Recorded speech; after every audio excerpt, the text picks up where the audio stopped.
Hello friends, welcome to our channel Random Dictation. Subscribe our channel for regular dictations. The Industrial Policy Resolution of 1948 was good so far as it went, but unfortunately, the spirit of it could not be understood or appreciated by the common man in this country. So, a new orientation of this policy was given, and the Honorable Prime Minister, after his return from China, publicly declared that the future policy of the country, or rather the future pattern of society, will be the socialist pattern. That was further emphasized by the resolution passed at the Avadi session of the Congress and later reiterated by Shri Debhar, President of the Indian National Congress. I am very glad to say that the spirit of it has been caught by the nation today. If I may say so, the nation has taken up the challenge for securing the socialist pattern of society. It behoves all sections, both inside this house as well as outside, without having mutual recriminations, to try and propagate in a sincere manner and establish the socialist pattern of society indicated by the statements of the great leaders of our country. It may be relevant and pertinent if I refer to a few sentences from the memorandum presented on the 4th June 1939 by our Prime Minister, who was the chairman of the All India Planning Committee, which came into existence when there was provincial autonomy in the provinces. On pages 39 and 40 of that report, he stated, "It is clear that the drawing up of a comprehensive national plan becomes clearly an academic exercise with no relation to reality unless the planning authority or those to whom it is responsible are in a position to give effect to the plan. If this authority is powerless or circumscribed or restricted and has limited activities, it cannot plan. An essential prerequisite for planning is thus complete freedom and independence for the country and removal of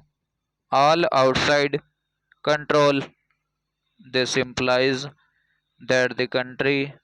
possesses in itself full sovereign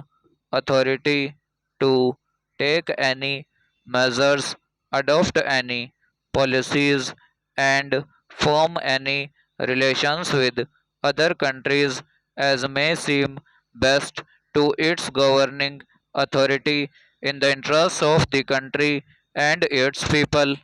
National independence is thus an indispensable preliminary for taking all the steps that might be found necessary for carrying out the 5 year plan in all its various aspects throughout the whole country.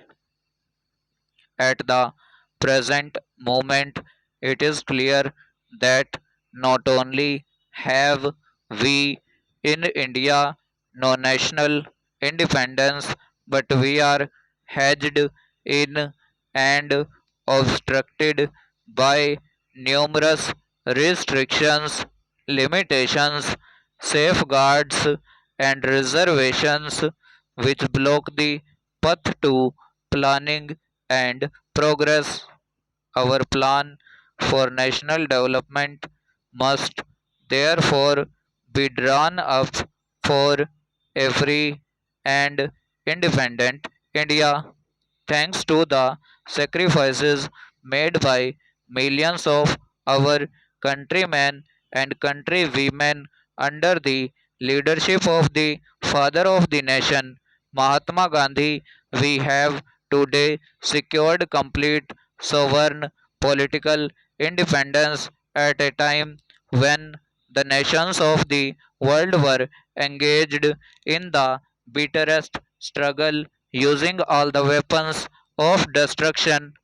If therefore we have secured political independence during the period of a quarter of a century, it should not be difficult, especially when we are today masters in our own country, to secure a socialist pattern of society as has already been indicated, but it requires the assistance, the propaganda, the active work of all those who are interested in this. I am sure, so long as my honorable friends, the minister, the deputy minister, and the other minister who represent the commerce and industry ministry can give an assurance that the capitalist pattern would be avoided, some of us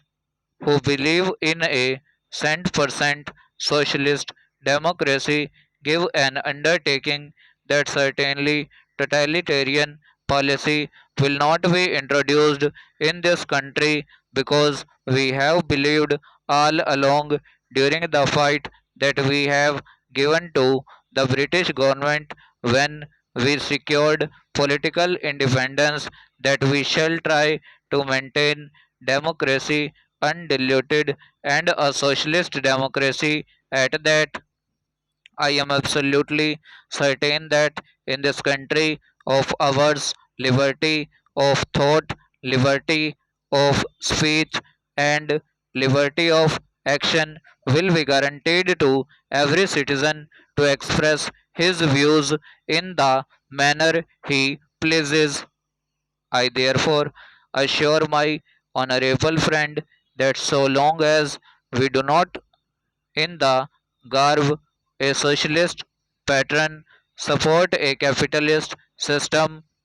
India will stand 100% for a socialist democracy. Now, luckily for us, the fundamental rights of the Constitution have declared that a citizen would be assured of many of the social amenities which will give a reasonable comfort from the womb to the grave. But mere enunciation, as I have said many times, will not satisfy the common man unless the saying is put into effect. I am absolutely certain, therefore, that so long as